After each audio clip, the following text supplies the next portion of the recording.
How many ways are there to heaven? Well, let me just start by asking, do you believe in God? And if you say yes to that, can I ask which God do you believe in? Well-known comedian and atheist Ricky Gervais says, since the beginning of recorded history, historians have catalogued over 3,700 supernatural beings, of which 2,870 can be considered deities.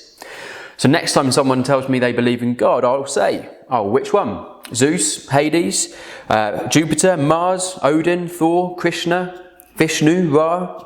If they say, oh, just God, I just believe in one God, I'll say they're nearly as atheistic as me.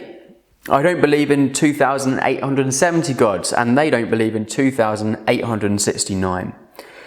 To be fair, that's a fair point, isn't it? And what would your description of God be? At this point, you might picture a God who's a lonely individual, a God who's drunk on power, the CCTV camera in the sky sort of God, always watching, always ready to judge you and ruin your fun. If that is close to your description of God, I'm not surprised you wouldn't believe in God or like God. Just a hint, I don't believe in that God either. But with so many gods, so many religions around us, it makes us ask, well, which one's right? How many ways are there to heaven? It's like that well-known illustration, isn't it, with the blind men and the elephants. One blind man holds the trunk and he says, it's a snake. Another blind man holds the leg and he says, no, it's a tree. And the story goes on. But the point is, the blind men think they've got something right about reality, but in actual fact, they've got most things wrong. They claim, they think they've got it right. And surely it's arrogant, it's proud to suggest there is only one way to heaven.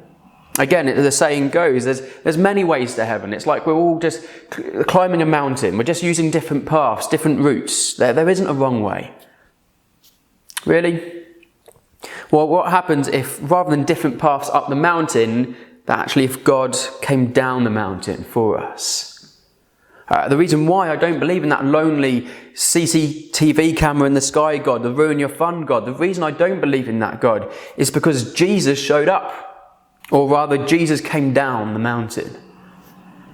Christianity against any other religion is unique because Jesus is unique.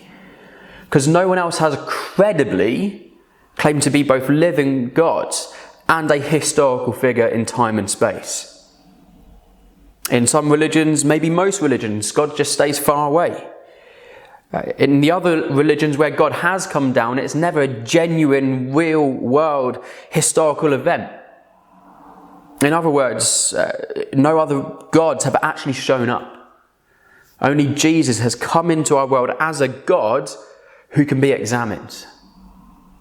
Because when he did come down, he fulfilled hundreds of prophecies, spoke like no one else ever has, healed the sick, raised the dead, controlled nature, died on the cross, and then rose again. And all of that might sound crazy, but it happened publicly. And it has been carefully investigated again and can be thoroughly investigated by you today. No other religion comes close to this. But lastly, not only is Jesus unique, the Christian salvation, the way to heaven is unique. Because every other religion says do. Jesus says done. Every other religion says reach this standard, pray this many times, pray to this saint, and you might be saved. Christianity through Jesus says you can't reach this standard. In fact, because of your sin, there is no way you're going to get to heaven. But Jesus reached that standard for us, took the punishment we deserve on the cross if you believe and trust in him. In fact, we're all like those blind men. We're all blind when it comes to God. But imagine that if God became man and showed us what God was like. It's not arrogant to think you're right. It's not arrogant to think your religion is right. Everyone else does think that. But the best position we can be in is thinking, I am wrong. By myself, I'm blind. But with Jesus, God has shown up, taken the punishment I deserve, and I will follow him. Jesus said himself, I am the way, the truth, and the life. No one comes to the Father except through me.